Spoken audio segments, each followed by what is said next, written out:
So, maybe you are new to Guild Wars 2, and you want to understand Masteries. The first thing you need to know about Masteries is that, yes, that is how you get mounts. The second thing you need to understand about Masteries is you want to be level 80. Once you hit level 80 in this game, your levels start turning into mastery levels. So you can still get experience, and once you've gotten all of the masteries for an area, you still get experience after that, and it turns into spirit shards. But your level 80 level will no longer show, and instead it will show your mastery level. To see your masteries, you come in here, and your masteries are this bottom symbol right here that looks sort of like a arc over a like sun. So you just click on this, and you can see a bunch of different sections. To unlock masteries, you just need to enter the expansion associated with the masteries. Now, not all of the mastery points are from doing expansion content, but you still need to access Heart of Thorns or Path of Fire or the End of Dragons. Just start doing like the very first story chapters, and you'll unlock the mastery system just by doing that. There's some very important things to understand about masteries. They make your life a lot easier, but some of them are more important than other ones depending on what you care about. For instance, if you love PvP, legendary crafting masteries are probably not your priority. You really don't care.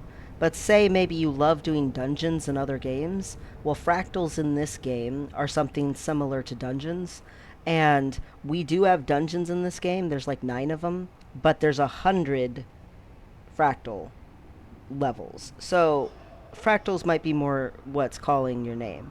So getting into this attunement might feel a lot more important to you, even if you do intend to make a legendary someday, if you're into that. So picking which masteries to pursue first can be a big deal. In my opinion, the first Tyria mastery like section that you want to complete no matter what is going to be this one. Whether you like world versus world, PvP, raiding, fractals, just exploring the world, whatever it is, you want to get this one. The reason I am saying that is you want auto loot. And auto loot is fantastic. It makes so many things so much less of a hassle. Oh, you're going to go run a big giant meta event with lots of people, and the events just stack on top of each other, and you're fighting whole armies of enemies. You don't have to run around looting all of that. Oh, a world boss just died, and you were, slapping at his foot, and now all the players are running around next to the treasure chest, and you don't want to deal with that. It doesn't matter. It auto-looted for you if you were close to it. I will say, some world bosses, you're too far away, and you do have to go get the loot. For instance, Chalk Garent, or if you did not kill the last champion during the Octovine, or I mean, not Octovine,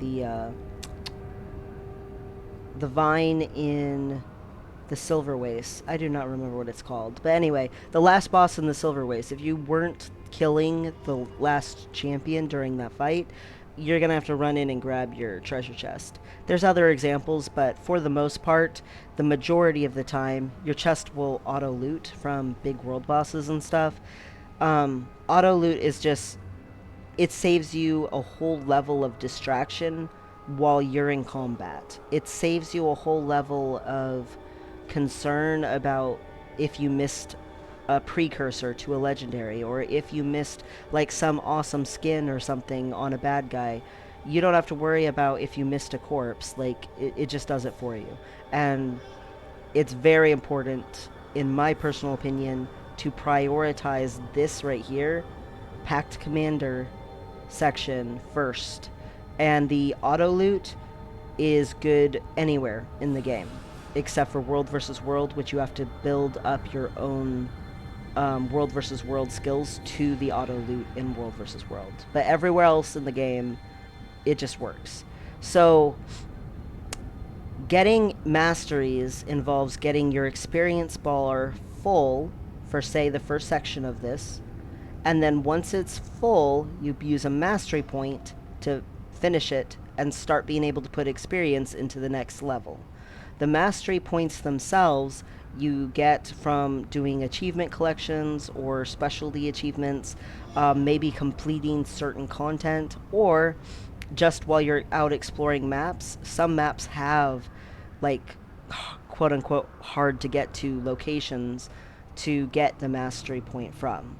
The reason I say quote unquote hard to get to is if you've got like gliding or a mount, a lot of the places are a lot easier to get to.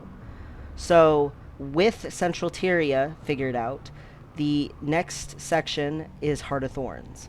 In Heart of Thorns, gliding and getting up to lean techniques is so valuable for like the entire game. It makes such a big deal when you're running around in the game to be able to do that. And then just start getting like the first like two or so of these. Exalted Assistant might be nice to get, but at least the first two of each of them, first two to three. And then once you get done with the first two to three, then just pick which ones you want to go for next. For instance, in the Itzel one, you can get the poison lore so that you can go in poison haze areas. That's kind of nice, stuff like that. What's really, you know, gonna catch a lot of people's eyes is raids. If you came from another MMORPG, and you really want to do raiding, you might say, forget all that other stuff. I want to focus on raiding. I still recommend getting to lean techniques and gliding first. It'll save you so much hassle in a lot of the game if you do that. Um, Ancient Magics is nice to get, but it is more stuff that helps in specific for Living World Season 3 content. Now, a lot of this stuff is in other places. There are, like Oakheart's Reach, for instance. You can see those in other places than just the map that it originated on. During the big end fight for the End of Dragons expansion, you can use um, the counter magic one right here from Bloodstone Fen. You can use the gliding abilities during that fight. So there are uses for all of this, but this is sort of secondary stuff. If you get all the way through to the end of your gliding for Heart of Thorn stuff, and you get pretty far in on all of these other ones, and you're like, yeah, this is, I've gotten a long way.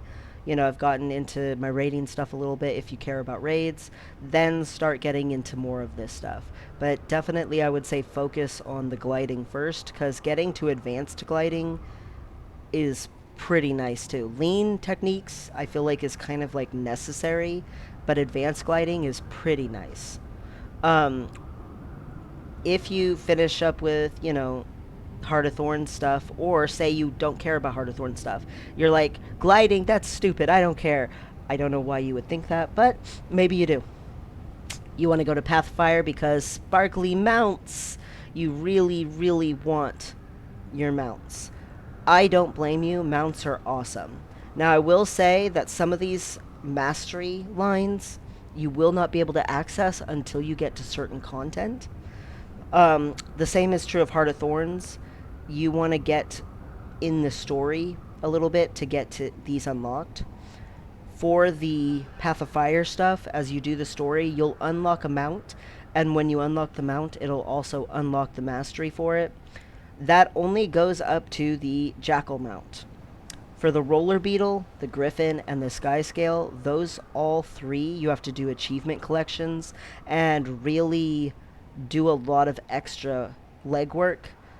That can be pretty fun to get the mount, but once you get it, it's like really satisfying, and then you unlock abilities for it. The Crystal Champion abilities are amazing. Uh, they mostly come from Living World Season 4, and Bond of Faith in specific is absolutely wonderful. It is so useful. You can skip to the end of like the majority of jumping puzzles in the game with this. You can get to crazy places you didn't think you'd be able to get to mastery points you didn't think you'd be able to get to in those, again, quote unquote, hard to reach places. Bond of Faith and being able to go on your like sky scale or even just your springer mount and then leap off of your mount into a good location in such a way as Bond of Faith allows you to do is just amazing. Um, so when you're unlocking Path of Fire content, you might only get to the Jackal mount and then start unlocking, Living World Season 4 content before you finish these three mounts achievement collections. Still go for these anyway because even if you don't have a Sky Scale or a Griffin yet, Bond of Faith is still really good. For the Icebrood Saga, Raven attunements, it's just so good. Raven attunements, resilience, valor, vigilance, these are so good to get. You get treasure chests that you can open that are bigger and bigger. You get portals and the ability to shield yourself. And Biora marshes can be really like productive as a map if you've got these unlocked. Like, it really does make quite a difference. United Legion's way station is Drizzlewood Coast, and Drizzlewood Coast is a good moneymaker map again, but the United Legion's way station in specific has your electromagnetical pulse 2.0, and that can be used anywhere in the game. And a lot of world bosses, you'll see one of these set up right before it spawns or before people dive into it, and it helps break bars like really well. Break bars, on some world bosses feel like they'd be too much to try to break them with player skills without a United Legion's way station set up in front of them. And then Dragon Slayer Masteries I find to be the least important. Dragon Strikes are a kind of content that they put out between End of Dragons and finishing Icebrood Saga, and they can be fun to go through a couple of times, but um, not everyone goes and farms them all the time, even though Dragon Strikes can give you some loot and, get you some good rewards and stuff. They're instanced stories, and they're just the least important by a lot for the Icebrood Saga Masteries. For End of Dragons, whether you care about fishing or not, you probably will want to get a couple of these in. Skiff piloting, if you care about fishing, you want to get to the end. Jade bots obviously are very useful in a lot of situations, so even if you don't care about fishing, could care less about skiffs, just, this makes sense. But what you want to start with is actually Arborstone Revitalization. Arborstone Revitalization is really important to get because once you get to the max of it, you can get antique summoning stones every week from a vendor there. You have a commercial hub there, and if you are someone who has never played the game very long or has been poor or whatever it is, and you don't have a pass to a central hub that has stuff like crafting stations, the trading post, a bank, a mystic forge, all this stuff all in one centralized location. Your Arborstone portal scroll that you get just from doing the Canthan storyline can act as a sort of version of that, even though you don't get to automatically teleport back to where you were before, and it's not like quite as good. At least you'll have a bunch of hub stuff there, and you'll be able to get the antique summoning stones. Because whether you intend to make Generation 3 legendaries or not, those are still valuable. Jade bots is definitely what I would say would be the second one that you want to get. Being able to use rescue protocol saves my butt a lot of times, and having a personal waypoint that you can use one time is like really nice. It's really helpful. Um, So definitely, I would say focus on that. And then skiffs and fishing if you care about fishing at all. If you don't, you might want to go for the turtle mount masteries instead. But be aware, turtle mount masteries are not available until you actually do the achievement collection to unlock the turtle mount. So you'll have to get through all of the End of Dragons content to a certain degree, get past the story, past the end game meta event. There's a strike mission involved. You got to do some fishing. Like, there's some stuff involved in getting your turtle mount. So make sure, you don't save a ton of mastery points for a really long time, hoping to put them into turtle when you might not get turtle for a while. In reality, mastery points are like really kind of fun and expansive, and they make the game feel like your level ups continue to have like this real value because it improves your quality of life and your ease of access to other things in the game.